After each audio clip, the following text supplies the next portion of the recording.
예수께서 이 12를 내보내시며 명하여 이르시되 이방인의 길로도 가지 말고 사마리아인의 고을에도 들어가지 말고 오직 이스라엘 집에 잃어버린 양에게로 가라 하면서 가면서 전파하여 말하되 천국이 가까웠다 하고 병든 자를 고치며 죽은 자를 살리며 나병 환자를 깨끗하게 하며 귀신을 쫓아내되 너희가 거저 받았으니 거저 주어라.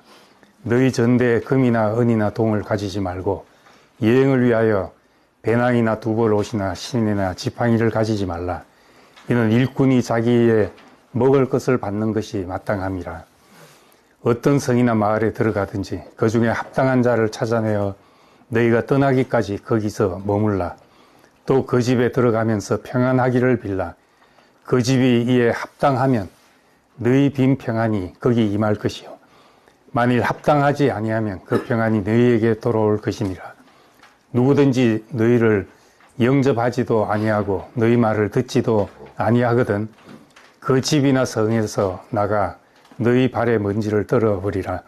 내가 진실로 너희에게 이르노니 심판날에 소돔과 고모라 땅이 그 성보다 견디기 쉬우리라.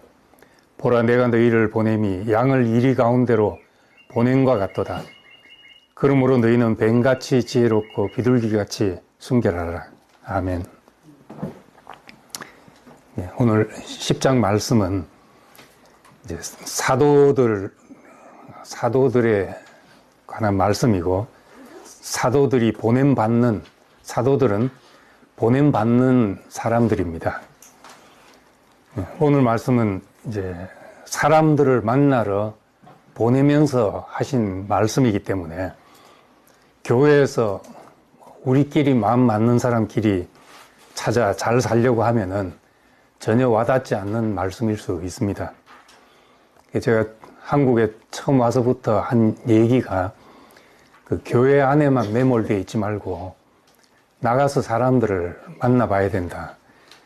이제 그래야지만 교회 안에 충만한 에너지가 소모적으로 이렇게 허비되지 않고 또 우리끼리만 잘 살자, 잘 살면 된다 하는 이런 섬나라 의식에서 이제 벗어나게 된다는 겁니다. 나가봐야 내가 외치는 큰 소리가 사람들에게 얼마나 이게 먹히기 힘든지도 알게 되고, 그래서 안에만 머물러 있으면은 사람 관심이 자기 안에 머물게 되기 때문에 이 속에서 뭐 인정받냐, 사랑받냐, 이런 타령하고 있기가 쉽습니다. 개인도 그렇지만은 사회도 에너지가 자기 안에 머물면 그것이 이제 힘이 되는 게 아니라 자기를 갉아먹는 것이 되어버립니다. 밖으로 뭔가 흐를 때 안으로 더 솟아나게 되는 게 모든 생명의 원리이기 때문에 이제 우리끼리만 잘 산다 이런 생각에서 벗어나야지만 이제 교회도 살고 개인도 살 수가 있습니다. 이 지구는 참 좁은데 이 좁은데 사람들의 생각은 참 다양합니다. 그래서 오늘날 이 세상에 일어나는 일들도 보면 이제 도무지 이해 못할 일들이 많죠. 근데 그것을 또 지지하고 하는 사람들은 또 목숨 걸고 하는 걸 보면은 정말 사람들은 다른 생각을 가지고 사는구나 한 걸 느낍니다. 그래서 우리가 뭐 종교다원주의를 뭐 인정하고 인정 안 하고를 떠나서 이미 세상은 다원화된 세상 속에 우리가 살고 있는 겁니다. 나는 이 길이 정말 참 사람의 길이라고 확신한다 해도 나가면은 우리만 진리라고 말할 수 없는 그런 시대에 우리가 살고 있습니다. 제가 대전역을 갈 때마다 한 달에 한 번씩 올라올 때 대전역을 거쳐서 이리 오는데 대전역에서 두 가지 모습을 꼭 보게 됩니다. 하나는 역에 기다린 사람들이 전부 성심당 빵을 한 봉씩 들고 있고 우리 외에는 안 산 사람이 없어요. 그리고 이제 나오면은 영락 없이 스피커를 대고 예수 믿으라고 예수 천당 불신지고 하면서 외치는 사람이 있습니다. 성심당 빵 냄새야 남이 들어도 향기로운 냄새는 좋은데, 이제 밖에서 그 외치는 소리를 들을 때, 마음이 이제 착잡해지는 걸 금할 수가 없습니다. 왜냐하면, 나도 한때는 저랬기 때문이고, 또, 지금 그런 모습을 보니까 아름다워 보이질 않는 거예요. 그 소리가. 뭐, 울리는 괭가리 소리 같기도 하고, 속이에 경 잃는 것 같기도 하고, 자기는 충만해서 하는 소리가 다른 사람에게는 오히려 괴로운 소리로 들릴 수가 있습니다. 차라리 빵 냄새가 낫다 이런 생각을 내려올 때마다 하는데, 성심당 그 빵 주인이 독실한 가톨릭 신자잖아요. 그래서 이름도 성심당이라 짓고, 그래서 빵이 유명하니까 그 주인이 누군가에 관심을 갖게 되고, 주인이 이제 이래 TV 대담 프로에 나와서 이야기한 것도 전국 프랜차이즈를 하지 않고 왜 대전에서만 이래 빵집을 하게 됐냐. 그것이 이제 그 신부님의, 자기 멘토 되는 신부님의 조언을 따라서 그렇게 했다. 그런 이야기도 하고, 또 거기서 수입의 상당 부분을 사회에 환원하고 뭐 이렇게 살고, 이런 이야기가 대전역에서 전도하는 소리보다 훨씬 더 크고 그 향기로운 소리가 될 수 있거든요. 이게 단순하게 미덕이다 이런 것보다 이건 그분의 신앙 정신에서 나온 생각들이잖아요. 삶이잖아요. 그러니까 우리가 이제 다른 사람에게 좋은 것을 준다 할 때 어떻게 다가가야 하는가 하는 고민을 해보게 됩니다. 저나 우리 집사람은 식물을 잘 집에서 못 키우는데, 이제 물을 안 줘서 말라 죽는 경우보다 잘 키우려고 물을 많이 줘가지고 뿌리가 썩어가지고 죽는 경우가 많더라고요. 알고 보니까. 우린 식물하고 우린 얘기를 할 줄 모르죠. 정말 잘 키운 사람들은 식물하고 대화를 한다 그러더라고요. 계속 말도 하고 그러면서 식물을 느끼니까 물이 필요하다. 지금 물이 필요한 게 아니라 숨 좀 쉬자. 이런 소리를 듣는데 우린 뿌리가 숨을 쉬어야 되는데 냅다 물을 주니까 질식해 버리고 마는 겁니다. 이런 식물의 사정을 전혀 생각하지 않고 내가 좋은 것이라고 마구 들이미는 그것이 얼마나 이제 식물을 죽게 만드나. 이건 사람도 마찬가지인 겁니다. 그래서 C.S. 루이스가 이런 말을 했는데, 가장 거룩해 보이는 열정이 올바른 방향을 잃을 때 가장 잔인한 악마가 될 수 있다. 좋다고 하는 것인데 그것이 방향을 잃을 때는 오히려 상대에게 잔인한 것이 될 수 있다는 겁니다. 아무리 좋은 약이라도 상대방의 상황을 고려하지 않고 억지로 입에 부어 넣는다면은 그건 더 이상 치료제가 아니고 이제 독이 될 수가 있죠. 이런 것을 이제 사랑의 덫이라고 이야기를 합니다. 제가 서울에 전도사로 있을 때 처음 맡은 교구가 강남구역이었습니다. 강남에는 이제 다들 이제 엘리트들이 사는 동네잖아요. 근데 그 교구를 맡고 처음 이제 상담 신청이 들어왔는데 얘기 좀 하자고. 아들이 가출을 해서 집을 나가는데 어쩌면 좋으냐 하는 거예요.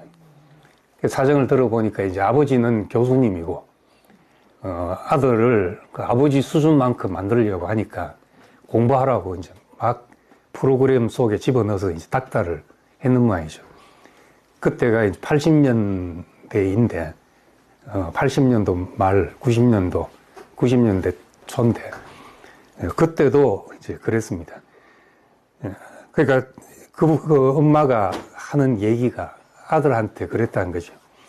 네가 이 사회에 엘리트로 살지 못하면 얼마나 비참한 인생이 되는지 아냐. 그리고 한번 그 엘리트 집단에서 떨어지게 되면은 다시 이 집단 속으로 들어오기 얼마나 어려운 줄 아냐. 저는 이제 그 얘기를 듣고 이제 그런 문화를 몰랐기 때문에 좀 충격적이었죠. 엘리트로 살지 못한다는 것이 얼마나 비참하냐 하는데, 이건 그 동네 사는 사람 외에 엘리트 이외의 사람들을 어떤 눈으로 보는지가 느껴져 가지고, 저도 이제 좀 섬찟한 생각이 들었습니다. 이 부모의 그 조급함이 자식을 잘 되라고 하는 것인데, 그것이 궤도를 이탈하게 만드는 겁니다. 부모가 엘리트니까 자식도 엘리트로 살아야 된다. 이게 얼마나 이제 무리한 요구입니까? 자식을 위해서기도 하지만은 깊이 들여다보면은 자식이 부모의 얼굴이 되기 때문에 자기 얼굴을 위해서 그런 거죠. 그래서 이제 세계적으로 한국 부모들이 가장 헌신적이고 희생적인 부모랍니다. 자녀에 대해서 딱 선이 없고 다 퍼부어주는 희생적인 부모인데, 그런데 그 역설적으로 가장 희생적인 그것이 가장 이기적인 부모가 되는 거죠. 그래서 드라마 스카이 캐슬과 똑같은 이야기를 제가 실제로 경험한 적이 있습니다. 이런 일들이 다 화초를 사랑해서 매일 물을 주다가 뿌리를 썩게 만드는 그런 일과 그런 주인과 같습니다. 이제 진심으로 사랑했지만은 화초가 진짜 필요로 하는 숨쉬기 공간을 주지 못한 채 내가 주고 싶은 방식만 고집한다는 거죠. 이것이 종교적인 사람들에게 쉽게 나타나는 그런 태도입니다. 부모가 자식한테 하는 예를 들었지만은 실제로 우리가 좋은 것을 가졌다고 남한테 들이매는 이것이 나무에 무작정 물을 주는 그런 일과 같은 일이 될 수가 있습니다. 오늘 말씀은 우리가 교회 울타리에만 있지 않고 바깥 사람들을 만나봐야 한다는 얘기와 복음을 전하면서 이 절대적인 확신을 가진 우리 복음을 주면서 어떻게 세상에 평화를 줄 수 있는지 거기에 대해서 말씀드리려 합니다. 5절, 6절은 이스라엘 집에 잃어버린 어린 양에게로 가라 이렇게 말했습니다. 왜 이렇게 말했는가? 복음은 모든 사람이 들어야 될 기쁜 소식인데 왜 이스라엘 집에 잃어버린 양에게로 가라 했는가? 배타적인 유대 민족주의로 보일 수도 있는 일입니다. 그런데 예수님은 이스라엘 중에 마음이 가난한 자를 찾아가라 하는 말씀을 했습니다. 왜냐하면 이 자유케 하는 복음이 율법의 속박 속에 있어 봐야 이 자유가 얼마나 소중한지를 알게 되기 때문입니다. 그래서 먼저는 유대인에게로 가고 그것이 나중에 이방인에게로 흘러가는 것이 복음의 순서고 방향이었습니다. 그래서 구원은 유대인에게서 나온다 하신 말씀처럼 택하신 백성을 통해서 또 모든 민족에게로 흘러가도록 이렇게 하나님의 경륜이 진행되게 된 것입니다. 이 성경의 언어와 하나님의 약속과 이런 것이 다 구약을 배경으로 하고 공유하고 또 이스라엘 사람들은 메시아를 기다리는 사람들이었기 때문에 이런 사람에게 그리스도가 소개되면은 우리가 기다렸던 것이 이것이구나 하고 알게 되고 또 아니면은 이제 부딪혀도 격렬하게 부딪히게 되죠. 관심이 없는 사람, 무관심한 사람에게 말하기는 참 힘듭니다.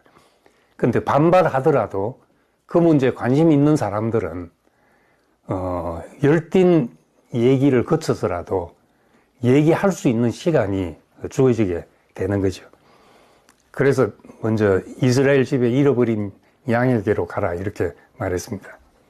그러고 나서 이제 각종 질병들을 고치시고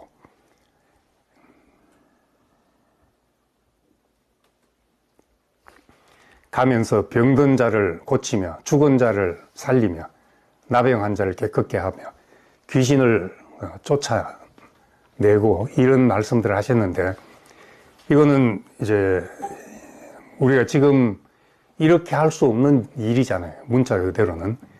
그런데 실제로 이 말씀은 유대인들에게는 하나님이 통치하신다는 사인이었습니다. 이 모든 질병과 병이 하나님의 통치를 떠나서 생긴 문제로 생각했기 때문에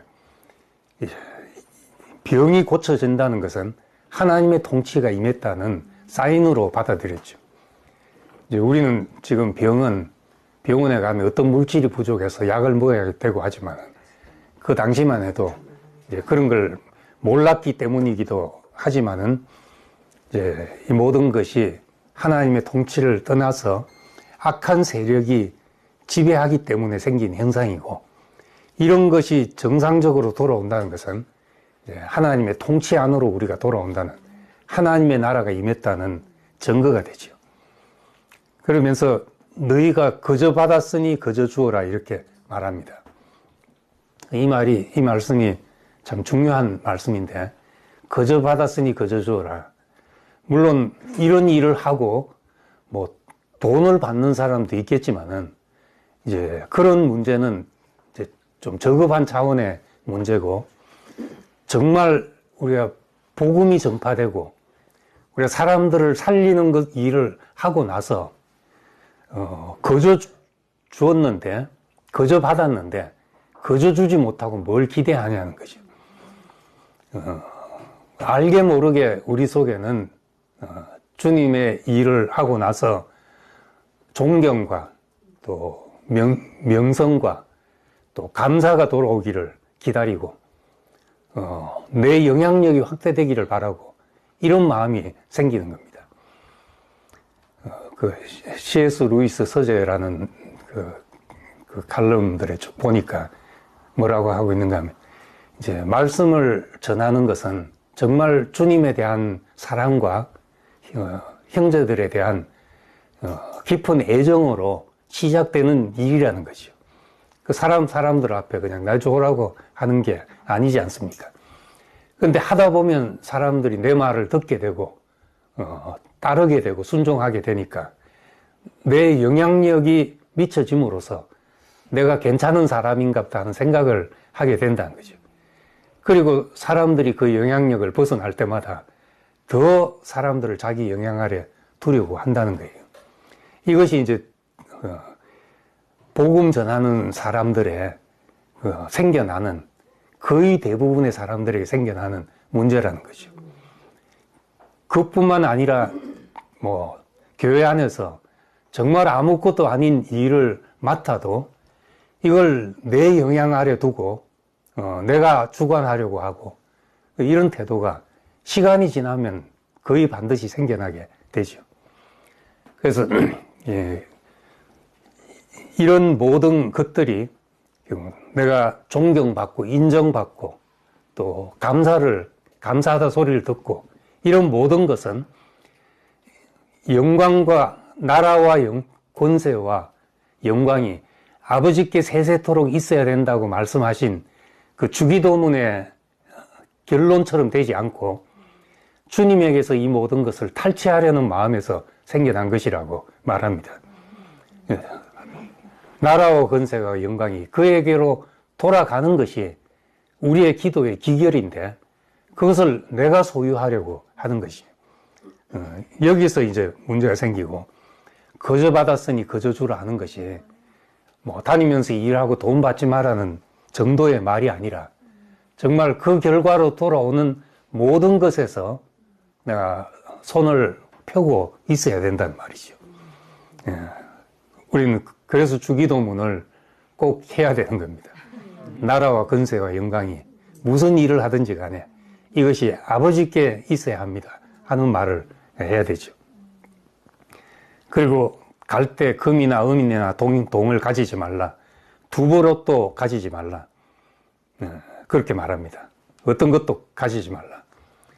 저는 이제 여행을 굉장히 많이 다니는 편인데, 그래서 가방 싸는데 이력이 나지 않았겠습니까? 처음에는 여행 가려고 하면 뭐 한두 주, 이제 캐나다에 있으면서 한국 오면 보통 3주 잡고 오는데, 3주 있으려면 이것도 필요할 것 같고 저것도 필요할 것 같고 가방에 막 쑤셔 넣죠. 짐이, 여행 다니면 짐이 제일 짐입니다. 그런 짐에다가 누가, 이것 좀 누구 전해주라고 봉지 하나를 주면은, 뚜껑이 열리려고 말로 짜증이 나고. 그것도 미리 짐 쌀 때 주면 괜찮은데, 공항에 와가지고 짐 다 붙였는데 또 짐을 주면은, 이제 그런 짐이 하여튼 가장 큰 짐입니다. 근데 여행을 다닐수록 이제 짐이 줄어들죠. 해보면 가져가도 필요하다 싶어 가져가도 안 쓰는 게 있고, 그래서 확 줄여서 요즘 거의 이제 끄는 거 하나만, 비행기 안에 가져다는 거 하나만 가지고도 이제 1, 2주를 이제 살도록 짐이 줄게 되는데, 복음 전하러 다니면서 예수께서 제자들에게 주문한 것, 이제 불필요한 것을 쫙 빼는 거죠. 쫙 빼는데, 완전히 뺀 여행 가방, 금원동, 두벌 옷까지도 가지지 말라. 이것도 마찬가지로 단순히 이제 무소유나 이런 것이 아니라 보내신 분의 일을 해야 되니까 보내신 분만 신뢰하고 의지하게 하려 하는 겁니다. 다니면서 그 사람이 생기는, 불교에서는 집착이라고 하는데, 이제 집은 내가 가지려고 하는 것이잖아요. 착을 안 가지려고 해도 달아붙는 게 있고, 또 내가 손에 움켜쥐려고 하는 것도 있고, 이런 것이 생겨나면서 그 모든 것이 수고한 무거운 짐이 되고, 그래서 11장에 가서, 다음 장에 가서 수고하고 무거운 짐진 자들을 다 내게로 오라. 내가 너희를 쉬게 하리라. 여기서부터 이제 그런 내가 지려고 하고 달라붙는 모든 것을 빼고 주님 자신만으로 돌아다니는 사람으로 제자들을 이제 훈련시키고 바꾸시려고 했던 겁니다. 바울은 고린도전서 1장에 내가 힘에 지나도록 심한 고생을 받아 살 소망까지 끊어지고 우리 마음에 사형 선고를 받은 줄 알았으니 이는 우리로 자기를 의뢰하지 말고 오직 죽은 자를 살리시는 하나님만 의뢰하게 하심이라. 자기 보존 장치를 제거하고 보내신 이의 목적에만 집중하도록 하는 겁니다. 저는 이제 옛날에 한번 이제 2번 처음 신학교 갈 때 신학교 가면 최소한 등록금이라도 한 학기 등록금이라도 손에 쥐고 있어야 되지 않냐 하고 학교 퇴직할 때 이제 받은 퇴직금과 마지막 월급을 이제 공채 쥐고 첫 학기 등록금 한다 생각하고 있었습니다. 근데 내가 다른 건 모르지만은 하나님의 일을 하겠다고 나서면서 내 일을 이래 준비하고 있어서 되겠나 불편해지는 거예요. 이 말씀이 생각나고 불편해지면서 뭐 망하면 안 하면 되지 내가 뭘 하려고 이렇게 움켜쥐고 있나 이런 생각이 한번 들었었고 또 살면서 이제 염려가 생기기 시작하니까 오만 염려가 다 되더라고요. 처음엔 당장 오늘 먹을 거 염려하는 시절도 있다가 여유가 생길수록 애가 크면 어쩌나 또 애가 크고 나서 우리 집값이 오르면 어쩌나 뭐 별별 염려들이 다 들어오는 거예요. 이제 그렇게 들어오니까 조급해지고 일을 저지르게 되고 이래 되더라고요. 근데 내 몸에 브레이크가 걸려서 한계가 와서 이거 정말 뭐 내가 이런 거 염려 다 쓸데없을 수가 있다. 오늘이라도 하나님이 부르시면 아무 쓸데없는 염려를 하고 있는 것이니까 내가 그때 이제 30대인데 40을 뭐 넘길지 50까지 살 수 있을지 얼마를 살 수 있을지 정말 모르는데 이것저것 다 염려하다가는 내 인생 그냥 그렇게 다 허비되고 만다 생각이 들어서 정말 하나님이 찾으시는 것만 내가 하나님 앞에 섰을 때 하나님이 찾으시는 것만 있으면 되지 않겠나. 뭐 오늘 굶는다면 굶어 만약에 죽게 된다면 뭐 죽으면 되지 뭐가 겁날겠냐 이런 마음까지 들면서 살았는데 이제 그 뒤로 이상하게 돈이 안 떨어지더라고요. 그래서 캐나다에 살면서 처음에 1년, 2년 살려고 이제 갔었는데 한 1년 반 지나서 정말 이제 잔고가 바닥이 나는 이제 때가 한번 있었고, 그 다음 지났는데 이제 2년, 3년, 4년, 뭐 20년까지 살게 돼서 농담처럼 한 얘기가 그 캐나다 이제 이렇게 어떻게 오래 살게 됐냐 해서 2년 살고 가려고 그랬는데 돈이 안 떨어져가지고 계속 산다고. 염려한 것과 염려하지 않은 것이 다를 바가 전혀 없는 거예요. 물론 염려했어도 그렇게 살았을 것이고, 안 해도 사라지고, 안 하는 동안, 그것이 주님께 맡겨진 동안 내 인생은 넉넉하게 다른 생각을 하고 살 수가 있는 사람이 된 겁니다. 그러니까 이런 짐을 내려놓는다는 것이 거저 받았으니 거저 주어서 내가 어떤 보상도 기대하지 않는다는 것이 주께 맡은 사람으로서 중요한 태도고, 어디를 가든지 내가 두 벌 옷을 생각하지 않고 산다면 이게 우리의 자유지요. 그것이 삶에 매이지 않는 자유고, 그래도 사라진다는 것이 하나님의 은혜라는 겁니다. 그리고 7절부터 천국이 가까웠다라 가면서 전파하여 말하되 천국이 가까웠다 이렇게 말합니다. 천국이란 말은 이 세상의 악한 권세가 지배하고 있는 시간이 끝났고 이제 하나님이 다스린다는 다스림이 시작됐다는 선언과도 같은 것이죠. 그래서 복음이라는 것을 어제도 말씀했지만은 내가 죄 사함 받고 천국 간다 이런 생각에서 내 인생이 내가 나를 주관하는 인생에서 하나님이 나를 통치하는 인생으로 바뀌어진 것이, 그렇게 바뀌도록 한 것이 우리에게 복음인 겁니다. 이사야 52장에 복음이라는 말이 처음 쓰여졌는데 아름답도다 좋은 소식을 전한 자의 발이여 한 것 같다. 이 좋은 소식이 복음입니다. 이 좋은 소식은 주가 통치하신다 하는 소식을 전하는 자의 아름다운 발이여. 하나님이 통치하신다. 단순하게 모든 일을 말하면 인생의 모든 문제는 하나님 통치를 벗어나서 생긴 것이고, 우리가 복음은 내가 하나님의 통치 안으로 돌아오게 됐다는 겁니다. 그래서 이 하나님의 다스림이 시작됐다는 선언이 천국이 가까웠다는 선언이고 이제 복음이죠. 그러면서 그 집에 들어가면서 평안하기를 빌라 한 겁니다. 평안은 이제 모든 깨진 관계를 회복하는 것이 평안이죠. 참 그 아이러니하게도 중동 지방의 인사는 다 그 샬롬입니다. 평화가 샬롬이죠. 우리 딸 친구 이란 애가 있었는데 이란 애 보고 이제 인사를 뭐라고 하냐 하니까 이란은 샬렘이라 그러더라고요. 주변에 발음은 조금씩 다르지만은 다 그 샬렘, 이게 평화를 말하는 건데, 늘 평화를 말하는데 가장 평화가 없는 곳이 그곳이잖아요. 우리 한국 사람 인사말은 진지 드셨습니까?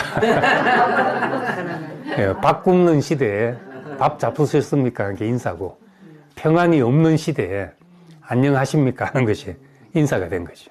영원이죠. 가서 평안을 빌라.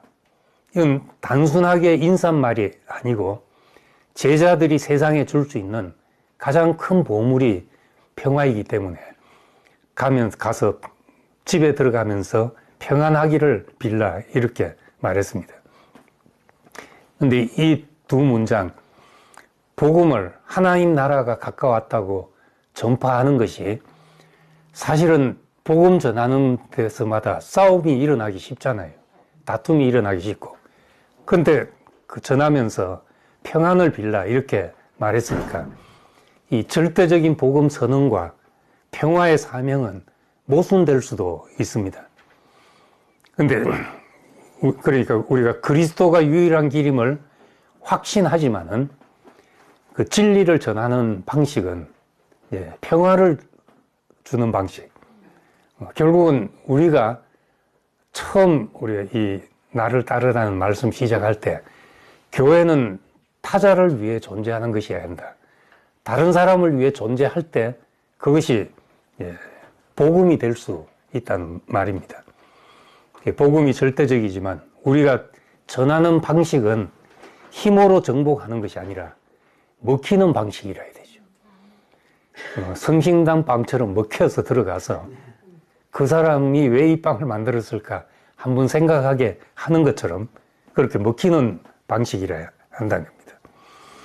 이 기독교 역사 속에서 이 복음과 힘이 결합될 때 항상 문제가 생겨나게 됐고 기독교가 가장 타락하는 시간을 보내게 됐던 겁니다. 그래서 교회가 힘을 가지면은 가장 사악한 집단이 될 수가 있습니다. 그래서 예수님은 너희를 보냄이 양을 이리 가운데로 보낸 것 같다. 16절에 그렇게 말합니다. 물론 험한 세상에 약한 제자들을 보내는 것이어서 이렇게 말하기도 하지만은 항상 복음이 세상 속에 들어가는 방식은 어린 양으로 들어가야 한다는 말이죠. 힘으로 세상을 이기지 않고 오히려 약한 존재로 우리를 세상에 보내셨다는 겁니다. 그래서 이 다른 사람을 위해서 존재하는 이제 그런 방식, 약할 그때가 곧 강함이라. 지금은 오늘날 한국 사회도 그렇고 기독교가 힘을 가진 종교가 돼가지고 마음에 안 드는 사람을 힘으로 억누르고 이런 일이 힘으로 밀어붙이고 이런 일이 얼마나 많은지 모르고 종교가 가장 사악해질 때 그것은 이제 자기들의 진리라고 생각하는 그것을 힘으로 전하려고 하다가 어떤 방법과 수단도 소중해지지 않고 그렇게 되면은 폭력까지라도 전당해야 되고 사람을 죽이는 일까지 할 수 있는 것이 이 종교의 무서움이라는 거죠. 그래서 예수님은 제자들을 어린 양으로 그 이리 가운데 보내셨다. 잡아먹힐 수 있는 그런 존재로 보내지는 것이 진짜 복음이 전해지는 예수님의 방식이었습니다. 복음은 예수가 주시라는 선포이고 이것은 권력도 돈도 국가도 절대적이지 않다는 그런 메시지를 세상 앞에 전하는 것이죠. 그래서 예수가 길이요 진리요 생명이라는 것은 우리에게는 절대적이지만 이건 강요가 아니라 어린 양이 가져가는 평화의 방식으로 줘야 한다는 것이 오늘 10장의 메시지입니다. 진리를 말하지만 그것이 폭력적이지 않고 강요가 아니고 복음을 전하지만 평화를 만드는 사람, 이것이 예수님이 제자들을 보내기를 원하는 방식이었죠. 그 끝에 그러므로 너희는 뱀같이 지혜롭고 비둘기같이 순결하라 했습니다. 뱀의 지혜와 비둘기의 순결은 매우 역설적인 조합이죠. 뱀의 지혜는 이 세상의 악한 구조를 꿰뚫어 보고 무모하게 자신을 내던지지 않는 분별력을 말합니다. 그런데 비둘기의 순결은 수단 방법을 가리지 않는 세상의 방식에 물들지 않는 것이죠. 그래서 이 복음을 가지고 제자들이 나갈 때 나가서 환영받고 인정받고 존경받는 것이 아니라 오히려 그 반대의 상황이 돌아올 것을 염두에 두고 어린 양을 이리 가운데로 보낸 것 같다. 너희는 뱀같이 지혜롭고 비둘기같이 순결하라. 이제 복음의 절대성과 내게는 절대적이지만은 그것이 다른 사람에게 평화가 되고 그 사람들에게 먹히는 양식이 되어서 그 사람 속에서 이 생명이 살아나오도록 하는 것이 지혜입니다. 한 알의 밀이 땅에 떨어져 이제 죽어서 많은 열매를 맺는다. 이 방식은 밀에게 있어서만이 아니라 예수님 자신의 이야기고 우리가 예수를 따르는 모든 사람에게 있는 방식이죠. 그래서 이 지혜와 순결이 만나는 지점이 우리가 서야 될 그 자리이고, 그래서 이 복음이 얼마나 나를 열매 있는 사람이 되게 했는지 이것이 세상 사람들에게 보여져야지 이제 먹힐 수 있는 복음이 되는 겁니다. 그래서 제자들을 보내면서 보내고 나서 제자들에게 묻어오기 쉬운 거저받은 것을 가지고 갔는데 제자들에게 묻어오기 쉬운 영광과 존귀와 근세가 자기 것이 되어서 돌아오는 이것을 예수님께서 경계하셨고, 어떤 것도 내가 의지할 것이 없고 오직 이 복음을 주셨으니까 이것이 내 살 이유가 되었고 하나님이 나를 지키실 이유가 되는 겁니다. 내가 나를 지키려 하면 염려가 끝이 없지만은 하나님이 나를 지키셔야 될 이유가 있다면은 우리는 우리 자신에 대해서 손을 놔도 우리가 넉넉하게 살게 되고, 그때 이제 평안을 비는 사람에서 우리 자신이 평안인 사람이 되죠. 그때 그 사람이 거부하면은 그것이 너에게 머문다. 말이면은 말이 갔다가 돌아오면 기분 나쁘게 돌아오잖아요. 근데 평안이 내 자신이기 때문에 돌아오면은 평안이 내게 머무는 것이니까 우리는 손해날 것이 없는 사람이 되는 겁니다. 우리가 주는 축복이 그것이 우리 자신일 때만 우리는 복이 가도 감사하고 돌아와도 내가 아무 잃은 것이 없이 오히려 나는 어떻게 이 복을 누리게 되었나 감사하는 사람이 되는 겁니다. 그래서 이 제자들을 보내셨듯이 우리도 우리 사람들을 만나러 나가는 길에 있고 이 속에서 그 지혜와 순결을 함께 가진 사람, 거저 받은 모든 것이 이제 거저 흘러가게 하고 우리가 돌아오는 것이 아무것도 없다 할지라도 우리는 감사할 수밖에 없는 사람으로 살게 되기를 원합니다. 기도하겠습니다.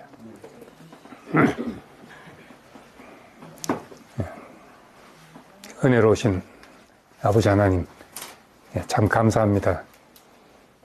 우리가 받은 모든 것이 은혜이고 이 은혜는 또 하나님께서 세상으로 흘러가도록 우리를 부르시고 축복하셨습니다.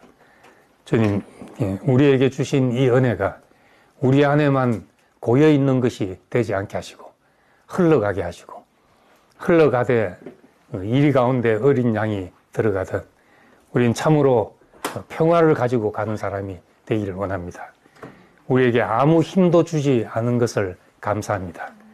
우리에게 남는 것이 아무것도 없도록 주님 자신만 우리에게 보호가 되도록 그런 길로 이끄신 것을 감사드립니다. 무엇을 할지라도 주님을 위해서 어떤 섬김의 일을 할지라도 나라와 권세와 영광이 아버지께만 있게 하는 사람으로 살게 되기를 원합니다. 오늘 평택교회에 이렇게 사랑하는 형제 자매들 함께 교통하게 하심을 감사드립니다. 이 시간 주님께서 함께 하시고 우리 마음에 평안이 머물게 하시고 기쁨으로 채워지고 주님이 우리에게 주신 그 살아야 되는 이유와 살 소망이 우리 인생을 주관하고 우리 인생을 이끌어가게 하시길 원합니다. 예수님 이름으로 기도드립니다. 아멘.